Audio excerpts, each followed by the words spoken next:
तो आज हम जो हमने छोड़ दिया था चैप्टर वो हम आज करेंगे, क्योंकि इसके बारे में फ़िलहाल पता चला है कि कुछ इस तरीके से आएगा। इंडिया का बाहरी रिलेशन, इंडिया के एक्सटर्नल रिलेशन। अरे चैप्टर 4 है यार, पेज नंबर पूछ रहे हो यार, क्या है यार। तो ये चैप्टर कई मामलों में कट गया है और इसमें कुछ अपडेटेड, क्योंकि ये 2 चैप्टर कंबाइन कर दिए हैं उधर वाली बुक से, ठीक है। तो फिलहाल जो इसका पोर्शन है वो तो हम कर ही लें, ठीक है। इसका तो 1-2 अपडेटेड मटेरियल भी है, वो हम लोग बाद में करेंगे, ठीक है। तो इंडिया का एक्सटर्नल रिलेशन है, इसमें अगर अपनी कन्वीनियंस के लिए आप लिख सकते हो, जो कि ऑलरेडी सपोर्टिंग मटेरियल जो आया हुआ है उसमें मैंशनड है, मतलब नया सिलेबस जो आया है। चैप्टर 1 जो उस बुक का है, फर्स्ट बुक का, उससे, और चैप्टर 5 इसका उससे डायरेक्ट रिलेशनशिप है, मतलब डायरेक्ट कई टॉपिक ऐसे कनेक्टिंग है इसके, ठीक है। इसलिए कुछ टॉपिक यहाँ कटवा दिए गए हैं, वहाँ पे है वो, वहाँ पे भी पढ़ने, वहाँ पढ़ने। चैप्टर 5 बुक 1, बिल्कुल सही जवाब। Cold war era and contemporary south Asia, ठीक है। तो इसमें आपको ना नैम के बारे में पढ़ने को मिलेगा, कब फॉर्म हुआ, कैसे हुआ, जवाहरलाल नेहरू का क्या रोल था, वो सब थोड़ा थोड़ा है बताया रखा है इसमें। और फिर चाइना का इसमें इन्होंने दिया हुआ है, ये मुझे ध्यान नहीं रहा था, तो चाइना वाला भी इसमें दिया है, वो भी हमें करना है। एंड प्लस इंडिया की क्या न्यूक्लियर पॉलिसी रही है उसके बारे में भी करना है। देखते हैं कितना टाइम लगता है, तो फिलहाल आराम से ही करते हैं। वैसे आपको बड़ा ईजी है, समझ आ जाएगा, क्योंकि अगर वो बुक करी हुई है तो ये बहुत ईजी है, आराम से हो जाएगा, कोई कवर ज़्यादा कोई मुश्किल नहीं है यहाँ पे। तो इंडिया का एक्सटर्नल रिलेशन यहाँ पे बता रहे हैं, चैप्टर 4 है बुक 2 का। इंटरनेशनल कॉन्टेक्स्ट के पॉइंट ऑफ व्यू से सबसे पहला टॉपिक आपके सामने है, ऑल्दो इसमें से कुछ आता नहीं है, जस्ट फॉर इंट्रोडक्शन ये आपको दिया हुआ है, ठीक है। तो ये मैं फटाफट आपके लिए पढ़ देता हूँ कि क्या बता रहे हैं। तो ये कहते हैं कि इंडिया का जो बर्थ है बड़ा ट्राइंग और चैलेंजिंग इंटरनेशनल कॉन्टेक्स्ट में हुआ था। वर्ल्ड जो है उस टाइम पे वॉर के जो है सामना कर रही थी, एंड मतलब ऑलरेडी डिवोस्टेटिंग वॉर ख़त्म हुई थी 45 की, उसके बाद जो है इस तरह की चीज़ें हमें देखने को मिली थी। एंड रिकन्स्ट्रक्ट करना था, पूरा वर्ल्ड अपने आप को रिकन्स्ट्रक्ट कर रही थी। ऑलरेडी एक इंटरनेशनल बॉडी बनने के कगार पे थी, विच वाज यूएन, एंड कई कंट्रीज जो है कलोनिज्म की चपेट से बाहर आ रहे थे। मोस्ट नई नेशन जितने भी थे उनके सामने एक सबसे बड़ा चैलेंज था कि वेलफेयर एंड डेमोक्रेसी कैसे इस्टेब्लिश करी जाए। फ्री इंडिया की जो फॉरेन पॉलिसी थी, वो भी सारे कंसर्न यही वाले थे जो कि मैंने अभी जस्ट यहाँ पे पढ़े। इमीडिएटली इनके सामने भी वही कंसर्न्स चल रहे थे। And apart from these factors at the global level, India के अपने कंसर्न्स भी थे। ब्रिटिश गवर्नमेंट हमें छोड़ के चली गई थी, और काफ़ी डिस्प्यूट्स, काफ़ी चीज़ें पीछे रह गई थी। पार्टीशन इंडिया पाकिस्तान का हुआ था, उसकी वजह से काफ़ी इश्यूज़ थे। गरीबी हटानी थी, वो सबसे बड़ा चैलेंज था। एंड इस कॉन्टेक्स्ट के अंदर इंडिया ने जो है वर्ल्ड अफेयर्स में पार्टिसिपेट करना शुरू किया एज अ नेशन स्टेट, ठीक है। तो ये चीज़ उन्होंने करी। अब क्या हुआ था, क्योंकि एक ऐसा नेशन जो कि जस्ट वर्ल्ड वॉर के बाद बना है, इंडिया ने अपने फॉरेन रिलेशन को कंडक्ट करने की कोशिश करी, ये अंडरलाइन कर लीजिएगा, with an aim to respect the sovereignty of all other nations and to achieve security through maintenance of peace. तो इन्होंने ये बोला कि हम अपनी कंट्री की सोवरेन कंट्री हम लोग बना के चलेंगे, दूसरी कंट्री को भी सोवरेनिटी को रिस्पेक्ट करेंगे, दैट इज़ इंडिपेंडेंट है, उनकी डिग्निटी है, ठीक है, अननेसेसरी कोई रूल ना करे, एंड हम लोग पीस भी मेंटेन करेंगे। और ये जो सेम प्रिंसिपल है, ये जो सेम एम है, हमें directive principles of state policy में भी देखने को मिल जाता है। बेसिकली कॉन्स्टिट्यूशन के अंदर था ये डीपीएसपी, उसके साथ हमें देखने को मिल जाता है,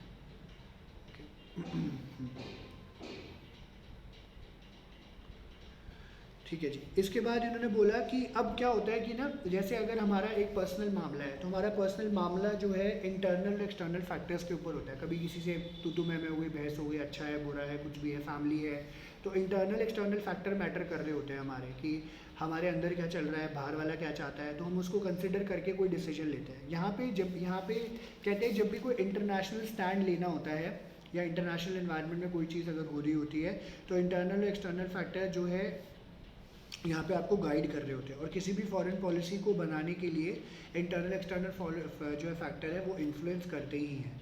जैसे इन्होंने क्या बोला कि डेवलपिंग कंट्रीज जैसे कि इंडिया थी, इनके पास रिसोर्सेज नहीं थे to effectively advocate their concerns in the international system, तो उन्होंने मॉडेस्ट गोल अपनाए देन एडवांस थे। मॉडेस्ट मतलब थोड़े से लाइट गोल्स के ऊपर इन्होंने काम किया। फोकस जो था पीस एंड डेवलपमेंट के ऊपर था। Moreover economic security and security dependence के ऊपर बात हुई। Occasionally influences their foreign policy and the period immediately after the second world war many developing nations chose to support the foreign policy preferences of the powerful countries who were giving them aid or credits. तो जैसे हुआ क्या, आप लोगों ने first book में पढ़ा ही है जितने भी न्यूली इंडिपेंडेंट कंट्रीज़ हो रही थी या पहले की भी अगर में कोई बात थी, तो कई लोगों ने जो है नाटो को जो है परस्यू करना शुरू कर दिया, कई लोगों ने वॉर्सो को परस्यू करना शुरू कर दिया, क्योंकि उनके पास खुद की आइडियोलॉजी तो थी नहीं। यहाँ पे इंडिया ने ऑल टुगेदर डिफरेंट चले, इंडिया ने बोला हम खुद की पॉलिसी बनाएंगे which is non aligned movement.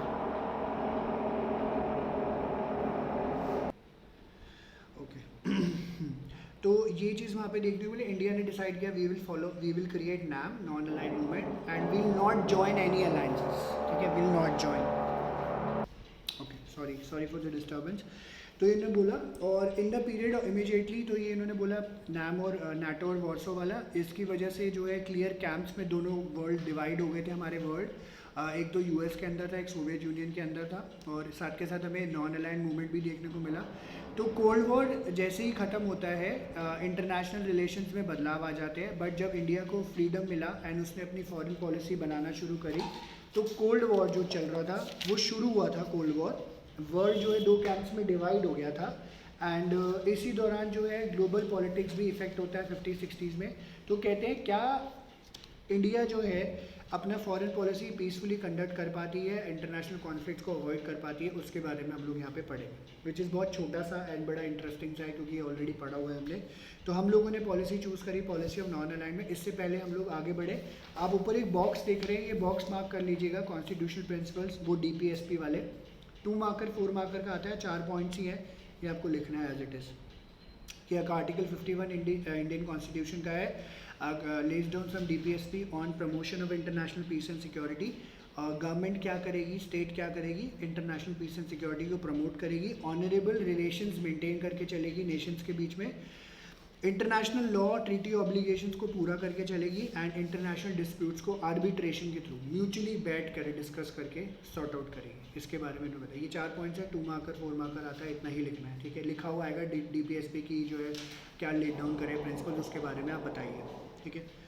तो हमने चूज़ करा the policy of non alignment, ये इसमें से वही है, 1-2 मार्कर 4 मार्कर तक के क्वेश्चन यहाँ से कवर हो जाते हैं, शॉर्ट ज़्यादा ही है, बट इंपॉर्टेंट थोड़ा सा आगे इन्होंने बताया हुआ है।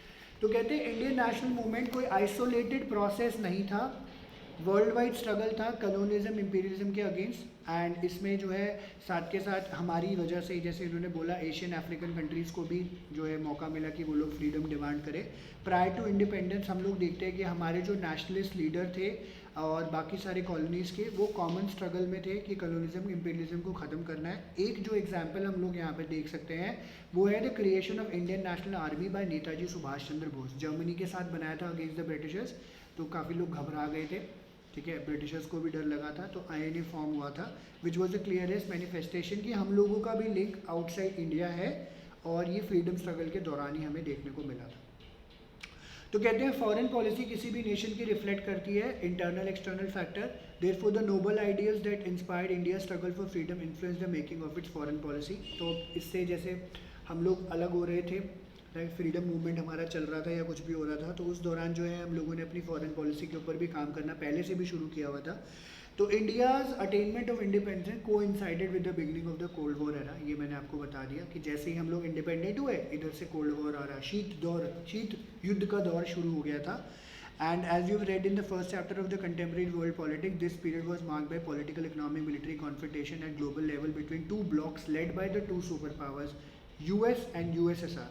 The same period also witnessed like the establishment of UN, the creation of nuclear weapons, the emergence of communist China. तो अब यहाँ पे देख रहे हो बहुत सारी political developments हो रही है, UN बन रहा है, न्यूक्लियर वेपन्स बन रहे हैं, चाइना बन गया, डीकोलोनाइजेशन शुरू हो गया, और इन सब के बीच में इंडिया को जो है अपना नेशनल इंटरेस्ट परस्यू करना था with in prevailing international context, ठीक है, क्योंकि प्रेशर तो रहता ही है, इंडिया के ऊपर भी कॉन्स्टेंटली प्रेशर था कि किसी भी अलायंस को आपको ज्वाइन करना है, पर इंडिया ने अपना स्टैंड लिया विद अदर 4 कंट्रीज़ कि भैया नाम बनाएंगे, ठीक है।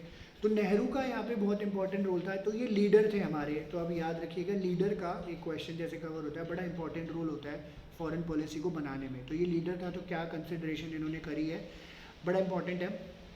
2 मार्कर 4 मार्कर का क्वेश्चन आता है। 4 मार्कर डिस्क्राइब नेहरू रोल, या what was the Nehru's policy of non alignment, या what he wanted to achieve, इस तरीके से क्वेश्चन कवर हो जाते हैं इसके।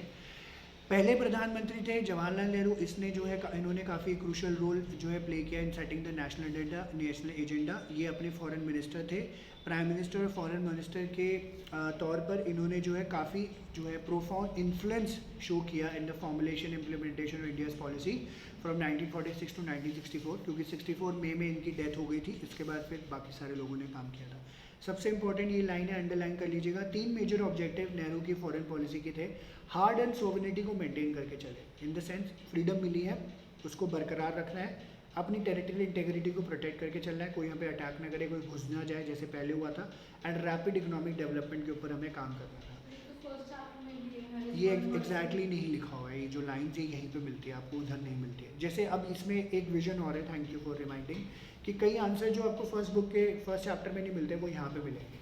कई कई कुछ आंसर्स अनआंसर्ड वो यहाँ पे आपको मिलते हैं।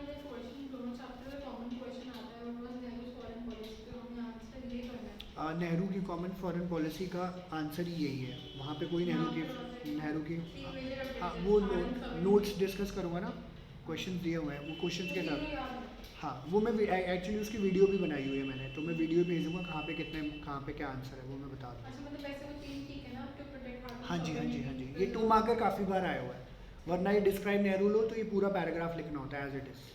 2 मार्कर में तीनों लिख दोगे, 4 मार्कर आएगा तो पूरा लिख दोगे सारा, ठीक है जी।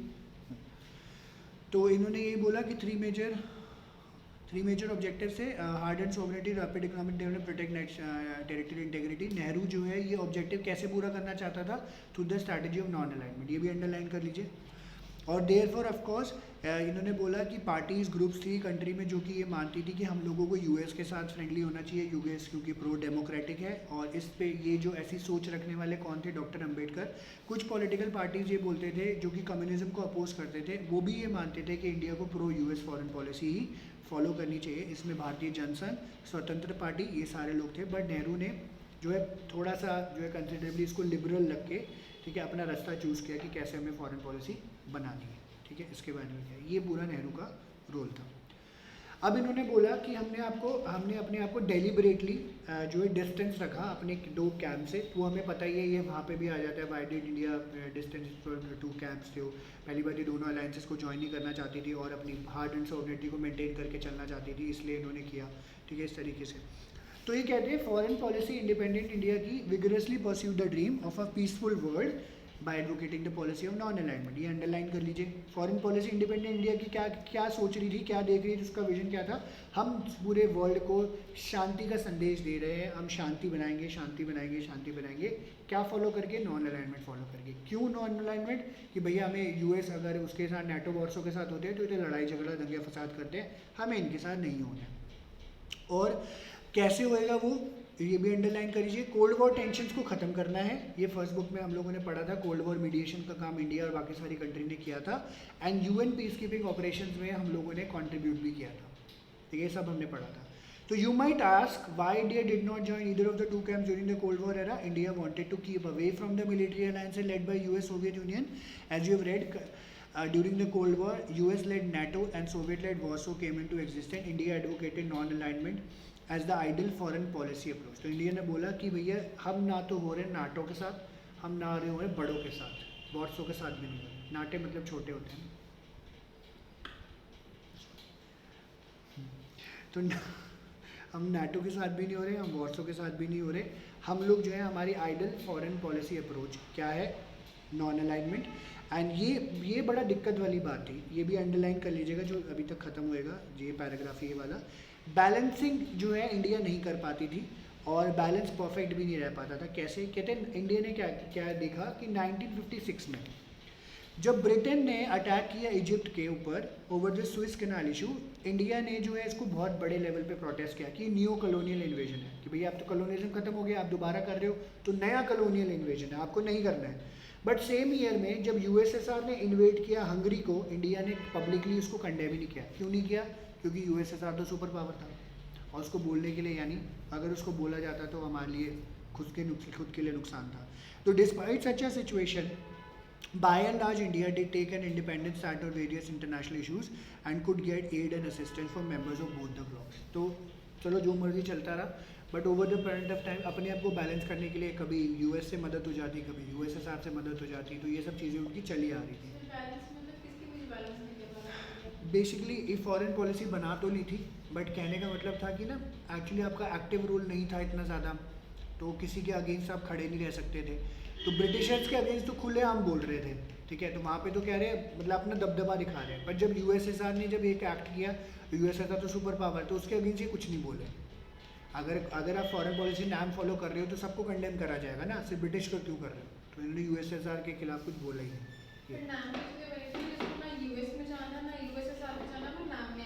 नाम हम जो पढ़ रहे हैं इट इज़ लाइक सिर्फ 2%, नाम बहुत बड़ा है, नाम 100%, उसमें बहुत सारी चीज़ें बना, ये तो हमें बताया जा रहा है ना, इसके अलावा बहुत सारी चीज़ें जो पीछे पीछे चल रही थी, उसमें से एक ये भी था और एक ये भी था, ये चीज़ें। नाम तो बैलेंस आउट करने के लिए बना था ना एक्चुअली में, अगर हम नेटो वॉरसो नहीं ज्वाइन कर रहे तो हमें ज्वाइन करो क्योंकि हम लड़ेंगे ही नहीं। हाँ, तो ये बैलेंसिंग एक्ट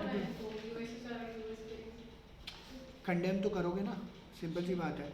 कंडेम करने का मतलब क्या है, अगर मैंने नाम फॉर्म किया है, ठीक है, और ये अगर ये एक इसका एक्सट्रीम विजन है, एक इसका एक्सट्रीम विजन है, तो मैं तुमने मुझे ज्वाइन कर लिया क्योंकि मैं बैलेंस करके चल रहा हूँ, तो कल को ये कुछ करेगी तो मैं इसके लिए भी बोलूँगा देखो वैसे कर रहा है मुझे, जैसे पॉलिटिक्स में होता है वैसे ही तो कर रहे हैं लोग। हाँ, एक तरीके का। Okay. Then it says that when India was trying to convince other developing countries about the policy of non-alignment, Pakistan joined the US-led military alliance. तो अब क्या हो रहा है कि ना इंडिया एक तरफ क्या कर रही है, लोगों को बोल रही है कि भाई नाम ज्वाइन करो, नाम ज्वाइन करो, नाम ज्वाइन करो, उधर पाकिस्तान ने जाके यूएस को ज्वाइन कर लिया, तो इंडिया की टेंशन थोड़ी सी बढ़ गई।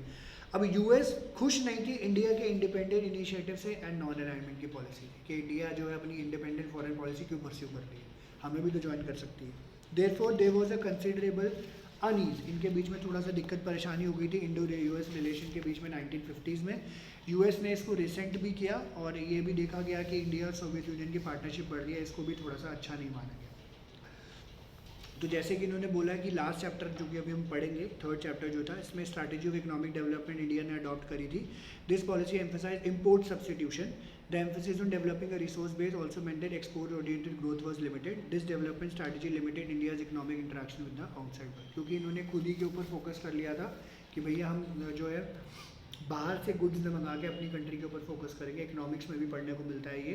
तो इसका क्या हुआ, इंडिया का जो इकोनॉमिक इंटरेक्शन एक्चुअली में बाहर की कंट्री से हुआ नहीं, ये भी एक थोड़ी सी दिक्कत वाली बात हमको देखने को मिली थी, ठीक है, which is of no use, इसका कोई यूज़ नहीं है यहाँ पे, बस आपको ये पीछे की चीज़ें याद रखनी है, ठीक है। एंड फाइनली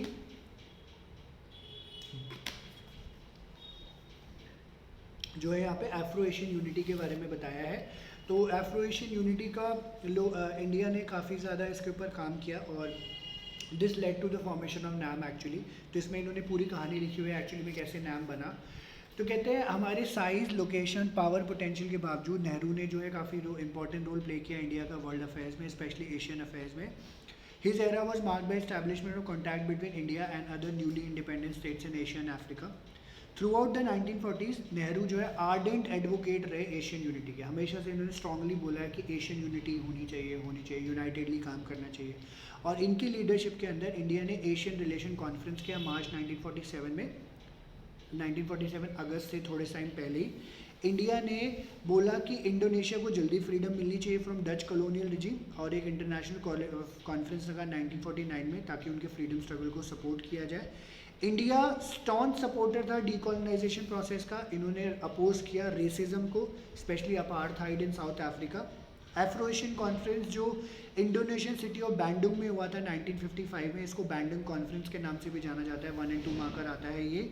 यहाँ से इंडिया की एंगेजमेंट शुरू हुई एशियन एंड अफ्रीकन नेशन से। And finally Bandung conference later led to establishment of the NAM. First summit of NAM was held in Belgrade in September 1961 and Nehru was a co founder of the नाम। ये आपको first book में भी पढ़ने को मिल जाता है, बेलग्रेड 1961 में मिला था, ये इम्पोर्टेंट है।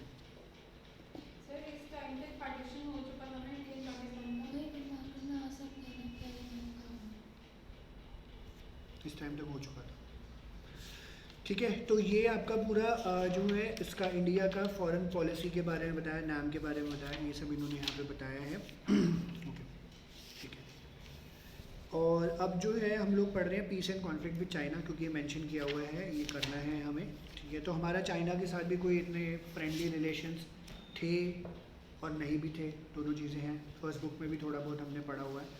तो कहते हैं हमारा पाकिस्तान के साथ रिलेशनशिप तो बहुत बेकार था। हमारे इंडिया ने जो है रिलेशनशिप चाइना के साथ फ्रेंडली नोट पे शुरू किया था। चाइनीज़ रेवोल्यूशन जब 1949 में हुआ, जब इनको भी खुद को आज़ादी मिली थी, इंडिया जो है पहली कंट्री थी जिन्होंने कम्युनिस्ट गवर्नमेंट को रिकॉग्नाइज़ किया। कम्युनिस्ट गवर्नमेंट डायरेक्टली आती है, हमारे यहाँ विद इलेक्शंस आई थी। नेहरू ने ये बोला कि हमारा जो नेबर है शैडो से बाहर आ रहा है वेस्टर्न डोमिनेशन की, और help the new government in the international forum. तो इनको बोला गया, इसको सपोर्ट करा जाता है, मिलजुल के काम करते हैं। वल्लभ भाई पटेल ने बोला कि ना चाइना आगे आने वाले टाइम पे फ्यूचर में शायद अग्रेसिव हो सकता है, बट नेहरू ने बोला नहीं, चाइना के साथ ऐसा कुछ नहीं होगा। एंड चाइना पे फॉर द टाइम बीइंग जो है पैरामिलिट्री फोर्सेज होते थे, नॉट आर्मी, तो उनको गार्ड करते रहते थे, ठीक है। अब इन्होंने पंचशील अग्रीमेंट साइन किया था, the joint enunciation of Panchsheel, the 5 principles of peaceful coexistence by the Indian prime minister Nehru and Chinese premier Zhou Enlai on 29 April 1954 was a step in the direction of stronger relationship between two countries. Indian and Chinese leader visited each other country and were greeted by large and friendly crowd. तो ये कहानी है, मतलब मिलना जुलना था, Panchsheel agreement sign कर रखा था इन लोगों ने। बेसिकली इसमें बता रखा है कि ये तो दूसरे की जो है कंट्री की सोवरेनिटी और डिग्निटी को आप रिस्पेक्ट करके चलोगे, ठीक है। हालांकि वो चाइना ने ऐसा नहीं किया, तिब्बत का टेक ओवर हो गया था, तो एक सबसे बड़ा जो है प्रॉब्लम था। और फाइनली क्या होता है, क्योंकि चीज़ें थोड़ी सी ख़राब होना शुरू हो गई थी, और तो चाइनीज़ इन्वेजन होता है 1962 में। तो दो डेवलपमेंट्स होती हैं जिसकी वजह से चाइना के साथ हमारे रिलेशनशिप ख़राब हो जाते हैं। एंड चाइना ने सबसे पहले क्या किया, तिब्बत को एनेक्स कर लिया 1950 में। एंड जो हिस्टोरिकल बफर था दोनों कंट्रीज़ के बीच में, ठीक है, वो थोड़ा सा रिमूव हो जाता है। मतलब एक फ्रेंडली नोट पे शुरू हुई थी चीज़ें, तो वो ख़राब होना शुरू होती है। इनिशियली इंडियन गवर्नमेंट ने इसको अपोज नहीं किया, बट जैसे जैसे इन्फॉर्मेशन आना शुरू हुई सामने, तो लोगों को रियलाइज़ हुआ इंडियन गवर्नमेंट को कि तिब्बतन कल्चर को सप्रेस किया जा रहा है। एंड इंडियन गवर्नमेंट जो है काफ़ी अनईजी हो गई कि भाई ये तो गलत हो रहा है। तिब्बतन स्पिरिचुअल लीडर थे दलाई लामा, ये लोग भाग के आ गए, पॉलिटिकल असाइलम ले लिया इन्होंने इंडिया में 1959 में। चाइना ने बोला कि आप तो एंटी चाइनी एक्टिविटीज़ कर रहे हो इंडिया के अंदर से। चाइना को ये बात बहुत बुरी लगी। लिटिल अर्लियर, ये तो पहली चीज़ हुई। दूसरी बात क्या हुआ कि एक बाउंड्री डिस्प्यूट सरफेस हो गया इंडिया और चाइना के बीच में, जो कि अभी भी चल रहा है, क्योंकि हर बार हुआ है। इसके पीछे की कहानी पढ़ोगे तो आप देखोगे इस टाइम पे भी चाइना के हालात बहुत ज़्यादा ख़राब थे, तो इन्होंने डाइवर्ट करने के लिए इंडिया के साथ लड़ाई छेड़ दी। अभी भी चाइना के हालात बहुत ज़्यादा ख़राब है इकोनॉमिकली, कह रहे हैं जो लोग, और अंदर की जो न्यूज़ है, इसी वजह से इन लोगों ने भी अभी हमें डाइवर्ट किया हुआ है, सब लोगों को, वर्ल्ड को, कि हमारे पास कोरोना का ब्लेम ना आए या कुछ ना आए, तो ये वॉर कर रहे हैं। तो जस्ट टू शो कि ना कंट्री की रिस्पेक्ट और कंट्री वाले लोग इनके साथ हो जाए। तो इसके बारे में पढ़ना कभी मिलेगा आपको ये। तो इंडिया ने बोला कि कॉलोनियल टाइम पे मैटर सेटल आउट हो गया था। चाइना ने बोला कि नहीं, कॉलोनियल टाइम का जो डिसीजन है हम लोग नहीं लेंगे। मेन डिस्प्यूट क्या था, वेस्टर्न एंड ईस्टर्न एंड पे लॉन्ग बॉर्डर था। चाइना ने बोला कि दो एरियाज है इंडियन टेरिटरी में, Aksai Chin area in the Ladakh area of Jammu and Kashmir and Arunachal Pradesh in what was called as NEFA. ये दोनों एरियाज़ हमारे हैं। अभी ये जो लड़ाई वड़ाई चल रही है, अभी ये जो LAC पे लड़ाई चल रही है, वो यहीं पे अक्साई चीन के पास है। और इनफैक्ट आज ही न्यूज़पेपर में आ रखा था कि अरुणाचल प्रदेश के पास बिल्कुल, क्योंकि तिब्बत बिल्कुल पास लगता है, तो वहाँ पे ये एक हाईवे बना रहे हैं अरुणाचल प्रदेश के बिल्कुल पास, जानबूझ के। सो ये चीज़ हुई। सो बिटवीन 1957-1959 चाइनीज़ ने जो है अक्साई चीन एरिया को ऑक्यूपाई कर लिया, एक स्ट्रैटेजिक रोड बनाई। देखो अभी भी, उस टाइम पे भी रोड बना रहे थे, अभी भी रोड बना रहे हैं, ठीक है। पता नहीं क्या है, तो सड़क बनाने का इनको पता नहीं क्या वो लगा हुआ है, सड़कें ही बनाते रहते हैं। यहाँ दिल्ली में बना लो, इतने गड्ढे हैं, मुंबई में भी इतने गड्ढे हैं, वहाँ पे सड़क बना रहे हैं। तो कहते हैं इनकी बातचीत हुई, डिस्कशन हुआ, टॉप लीडर्स के बीच में डिफरेंसेस रिजॉल्व नहीं हुए। बॉर्डर पर लड़ाई होती है आर्मीज़ और दोनों कंट्रीज़ के बीच में। तो इस टाइम पे आप लोगों ने देखा होगा कि क्यूबन मिसाइल क्राइसिस चल रहा था। पूरे वर्ल्ड का अटेंशन दोनों सुपर पावर के ऊपर था। चाइना ने जो है चुपके से अक्टूबर 1962 में डिस्प्यूटेड रीजन पे अटैक कर दिया। पहला अटैक एक हफ्ते तक चला, चाइना ने जो है की एरियाज अरुणाचल प्रदेश के टेक ओवर कर लिए। Second wave of attack next month में आया। इंडियन फोर्सेज ने इनको ब्लॉक किया लद्दाख तक। In the east Chinese manage to advance nearly to the entry point of Assam place. तो आप देखोगे अगर इंडिया का मैप, तो अरुणाचल प्रदेश से होते हुए असम तक घुस गए थे चाइनीज़, ठीक है। फाइनली चाइना ने क्या किया, यूनिलेटरल सीज फायर डिक्लेयर कर दिया कि हम रोक रहे हैं, एक साइड है, वन साइडेड। यूनिलेटरल मतलब वन साइडेड था।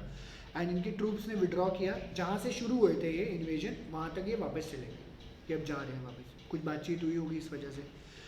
अब क्योंकि ये वॉर था, और अगर इसको रिलेट करेंगे, क्योंकि आगे का चैप्टर हम लोगों ने पढ़ लिया है, 1960s को बोला जाता था डेंजरस डेकेड। ठीक है, but it was labelled as dangerous decade. तो काफ़ी ज़्यादा प्रॉब्लम थी, इकोनॉमिकली हम लोग बहुत बुरा हाल था, डॉलर के प्राइसेस बढ़े हुए थे, एक्सप्लॉयटेशन था, करप्शन बहुत ज़्यादा था, काफ़ी चीज़ें जो है ख़राब चल रही थी। और इस दौरान क्या हुआ, 62 में वॉर हो गई, 65 71 में, ठीक है, इस तरीके से। तो इंडिया के हालात बहुत ज़्यादा ख़राब हुए थे और लोगों ने बहुत बुरा भला बोला। तो चाइना ने जो है, चाइना की वॉर की वजह से इंडिया की इमेज जो है ये यहाँ पे डोमेस्टिक भी और बाहर ख़राब हो गई। इंडिया ने जो है मदद मांगने की कोशिश करी अमेरिकन से, ब्रिटिश को military assistant to tide over the crisis. Soviet Union ने इस टाइम पे कुछ नहीं कहा। ये एक तरीके से नेशनल ह्यूमिलिएशन था, at the same time nationalism का स्पिरिट भी यहाँ पे स्ट्रेंथन अप हो रहा था। कुछ टॉप कमांडर्स थे, उन्होंने वीआरएस ले लिया, वॉलंटरी रिटायर हो गए। नेहरू के क्लोज एसोसिएट थे defence minister V Krishna Menon, उन्होंने कैबिनेट छोड़ दिया।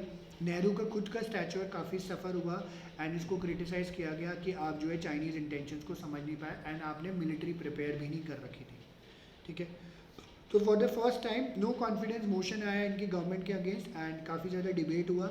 सून आफ्टर कांग्रेस कई सारे इलेक्शन जो है लोकसभा में हार गया और पॉलिटिकल मूड जो है कंट्री का चेंज होता हुआ नज़र आ रहा था, कांग्रेस की तरफ नहीं था। तो अभी देखोगे 5th-6th चैप्टर में हमने ये सब पढ़ा हुआ है, कांग्रेस का थोड़ा सा बदलाव हुआ, तो फिर ये मर भी गया था, इंदिरा गांधी है, उसने इमरजेंसी लगा दी, तो काफ़ी ज़्यादा वरीसम ये हो रहा था। फिर ये कहते हैं कि साइनो इंडियन कॉन्फ्लिक्ट हुआ, इसकी वजह से ऑपोजिशन को भी इफ़ेक्ट पड़ा। और ये देखते हैं कि चाइना और सोवियत यूनियन का जो देते इरिकन्सिलेबल डिफरेंसेस थे with in the CPI. Pro USSR faction था, क्योंकि यूएसएसआर भी कम्युनिस्ट था, चाइना भी कम्युनिस्ट था। जो प्रो यूएसएसआर फैक्शन थे वो सीपीआई के साथ रहा एंड वो कांग्रेस के पास हो गया और ज़्यादा, उन्होंने अपने रिलेशन उसके साथ बना लिए। और बाकी जो चाइना के क्लोजर थे उन्होंने कांग्रेस के साथ अपना अटैचमेंट नहीं शो किया। पार्टी स्प्लिट हुई 1964 में और लीडर जो लेटर फैक्शन के थे उन्होंने कम्युनिस्ट पार्टी एम फॉर्म कर ली and in the wake of China war many leaders of what became CPI were arrested for being pro China, कि आप प्रो चाइनीज़ पॉलिसी क्यों फॉलो कर रहे हो, क्योंकि हमारी तो चाइना के साथ वॉर हुई है तो हमें ये नहीं करना है। So this war with China alerted the Indian leadership to the volatile situation in the northeast region. Apart from being isolated and extremely underdeveloped, this region also presented India with the challenge of national integration and political unity. तो वैसे ही अलग है, highway भी कटा हुआ है, landlocked है क्योंकि वो रीजन क्योंकि पहाड़ों में है बिल्कुल पूरा, और यहाँ पे नेशनल इंटीग्रेशन का भी सबसे ज़्यादा प्रॉब्लम था क्योंकि जैसे हमारे कुछ कॉन्स्टिट्यूशन कई स्टेट्स में नॉर्थ ईस्ट में काम नहीं करते।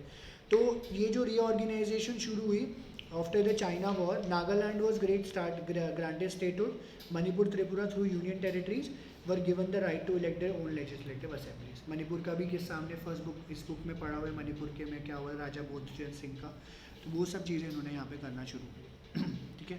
और एक आप बॉक्स देख रहे हो फास्ट फॉरवर्ड, ये मार्क कर लीजिएगा, इंपॉर्टेंट है, साइनो इंडिया रिलेशन इन 1962। तो कहते हैं काफ़ी टाइम लगा, करीब मोर देन अ डेकेड, 10-11 साल से ज़्यादा for India and China to resume normal relation, and it was in 1976 that full diplomatic relations were restored between two countries. Atal Bihari Vajpayee was the first top-level leader. He was external minister to visit China. Later, Rajiv Gandhi became the first prime minister to visit China. Since then, the emphasis is more on trade relation between two countries. और trade तो था काफ़ी time तक, काफ़ी लंबा चौड़ा trade रहा है, अभी थोड़ा सा इफेक्टेड है, ठीक है, ये चीज़ देखने को मिली। तो ये पूरा आपका चाइनीज़ इन्वेजन था जो कि इन्होंने यहाँ पे बताया। तो विद जो है एक टॉपिक जो इसमें हमें करना है वो है, आप पेज नंबर 69 पे आ जाइए, तिब्बत इशू। तिब्बत, हाँ दिशा,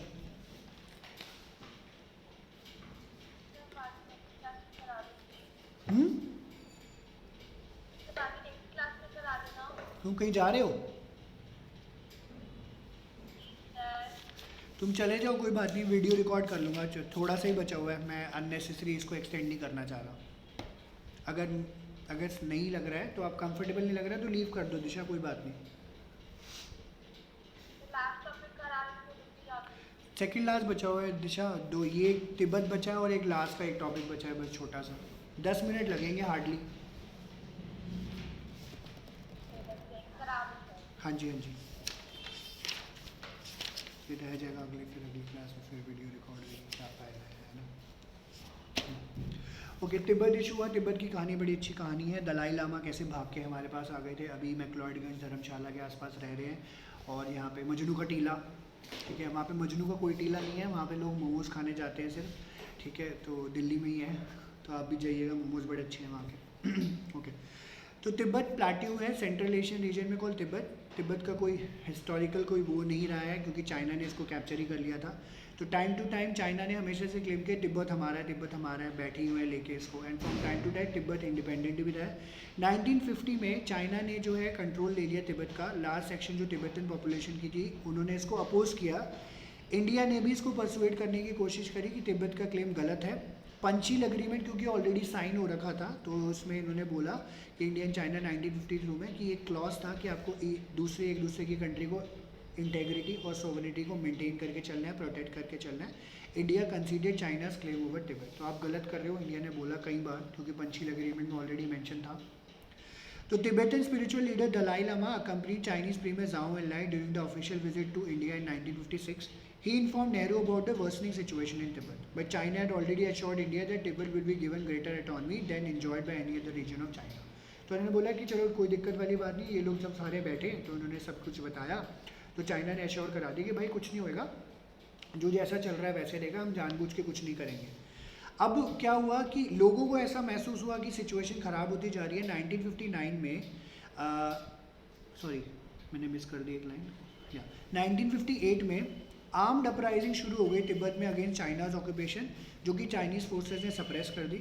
लोगों को ये महसूस हुआ कि ये सिचुएशन ख़राब होती जा रही है, तो दलाई लामा भाग के इंडिया में आ गए और यहाँ पे उन्होंने असाइलम जो है ले लिया।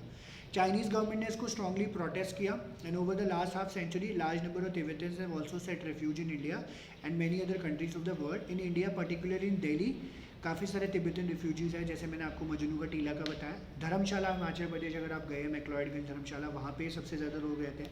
इनफैक्ट ये सारे लोग वहाँ पे घूम भी रहे होते हैं, टी शर्ट्स पहन के, फ्री तिब्बत, पोस्टर्स बैनर्स काफ़ी लगे होते हैं। तो दलाई लामा ने अपने धर्मशाला को अपना घर बना लिया है। 1950-60 में कई पॉलिटिकल पार्टी के लीडर थे लाइक सोशलिस्ट पार्टी जनसंघ, इन्होंने तिब्बत के इंडिपेंडेंस के कॉज को सपोर्ट किया। चाइना ने तिब्बत को ऑटोनॉमस रीजन बना रखा है, मैप में भी ऐसे ही शो होता है autonomous region occupied by China, annex by China, जो कि इंटीग्रल पार्ट है चाइना का। तिब्बत ने चाइनीज़ का क्लेम अपोज किया। They also oppose the policy of bringing into Tibet more and more Chinese settlers. तो इन्होंने जानबूझ के चाइना वाले लोगों को तिब्बत में घुसाया। And Tibet dispute China's claim that autonomy is granted to the region. They think that China wants to undermine the traditional region and culture of Tibet.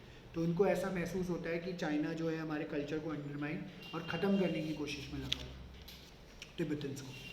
ठीक है, तो ये तिब्बत का इशू था जो कि इन्होंने यहाँ पे मेंशन किया।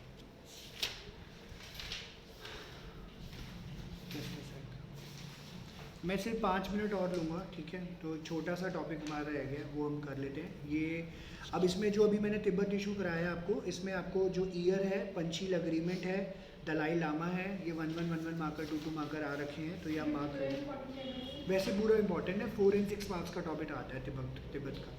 Piece and conflict with China, हाँ जी, peace and conflict with China भी 4 और 6, चाइनीज इन्वेजन 4 और 6 मार्कर का क्वेश्चन आता है। और ये साइनो इंडियन रिलेशन वाला भी, साइनो इंडियन रिलेशन 2 मार्क्स के क्वेश्चन आते हैं यहाँ पे। हाँ जी, ठीक है। और आप सीधा आ जाओ पेज नंबर 78 पे, इंडिया की न्यूक्लियर पॉलिसी, जो कि 4 और 6 मार्क्स का क्वेश्चन है। इंडिया की न्यूक्लियर पॉलिसी क्या रही है? तो इंडिया की न्यूक्लियर पॉलिसी हमने थोड़ा सा इसके बारे में बुक 1 में पढ़ा था। आई टेक 5 मिनट बस, ठीक है। तो ये एज इट इज़ ही लिखना होता है, बड़ी सिंपल सी कहानी है, तो उसको आप थोड़ा सा कट शॉर्ट भी कर सकते हैं। तो दूसरा क्रूशियल डेवलपमेंट हमें देखने को मिलता है जब फर्स्ट एक्सप्लोजन होता है न्यूक्लियर का, हमारे इंडिया अंडरटेक करती है 1974। नेहरू ने हमेशा से ये शो किया कि हम साइंस एंड टेक्नोलॉजी पे बहुत ज़्यादा भरोसा करते हैं। मॉडर्न इंडिया तभी बनेगी जब साइंस एंड टेक्नोलॉजी डेवलप होगी।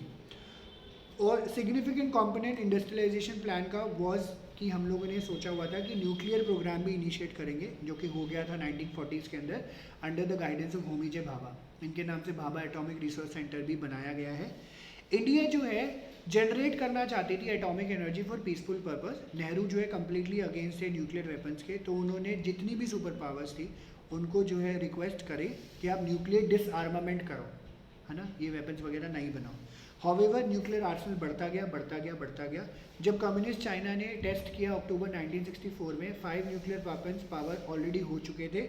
US, USSR, UK, France, China, Taiwan then represented China, and ये लोग पांचों के पांचों लोग परमानेंट मेंबर थे यूएन सिक्योरिटी काउंसिल में, जिन्होंने ज़बरदस्ती इम्पोज करने की कोशिश करी। अंडरलाइन कर लीजिएगा, न्यूक्लियर नॉन प्रोलिफरेशन ट्रीटी।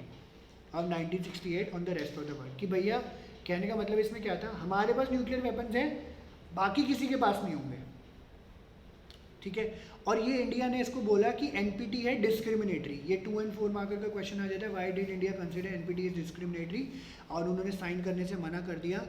जब इंडिया ने पहला न्यूक्लियर टेस्ट कंडक्ट किया, इसको पीसफुल एक्सप्लोजन माना गया। इंडिया ने आर्ग्यू किया कि जो है हम न्यूक्लियर पावर को पीसफुल पर्पसेस के लिए यूज़ करेंगे, ठीक है। इसमें इन्होंने अभी मेंशन नहीं किया है एनपीटी क्यों डिस्क्रिमिनेटरी था, अभी ये बॉक्स आएगा ऊपर, वहाँ पे इन्होंने मेंशन किया हुआ है, क्योंकि ये अननेसेसरी इम्पोज कर रहे थे कि उन लोगों के पास ही न्यूक्लियर वेपन है जिनके पास है, बाकी के पास नहीं होना चाहिए, ठीक है।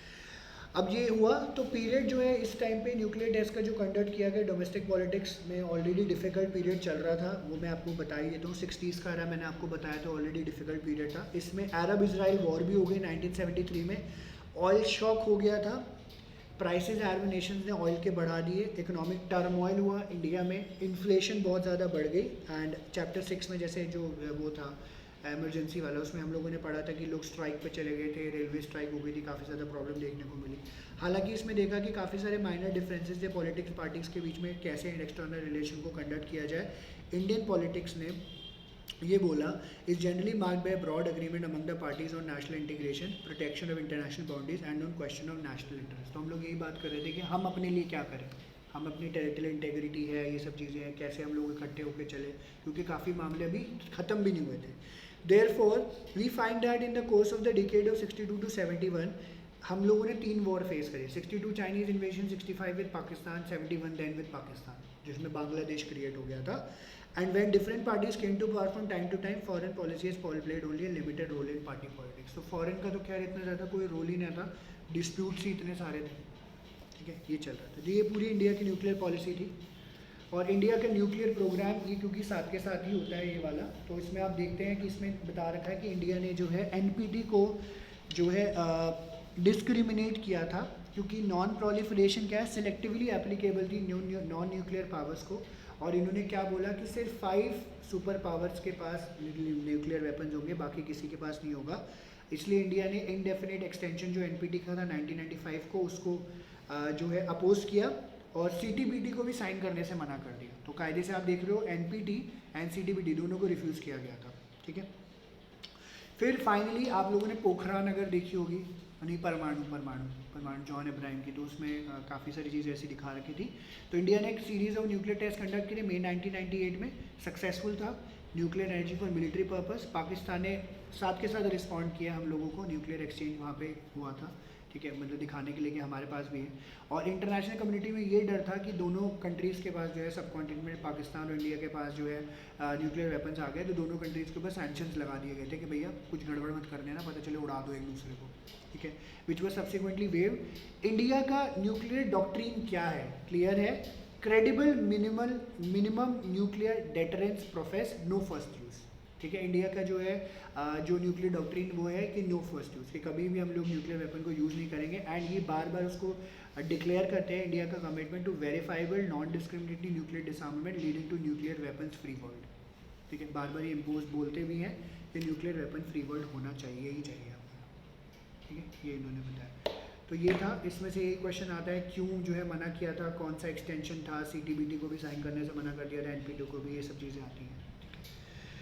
तो ये चैप्टर हमारा ख़त्म हो गया। इसमें एक छोटा सा ग्रीन वाला बॉक्स है, ये इंपॉर्टेंट है, ये हम लोग बाद में देख लेंगे। 6 मार्कर का बॉक्स आता है, वैसे आया भी 1-2 बार ही है, ठीक है। तो अब इसको पढ़ लीजिएगा, क्योंकि अगर हम लोगों ने पहले बाद के और पहले के चैप्टर सब कर लिए, तो उसका मिक्स वर्जन यहाँ पे दिया हुआ है छोटा सा, ठीक है।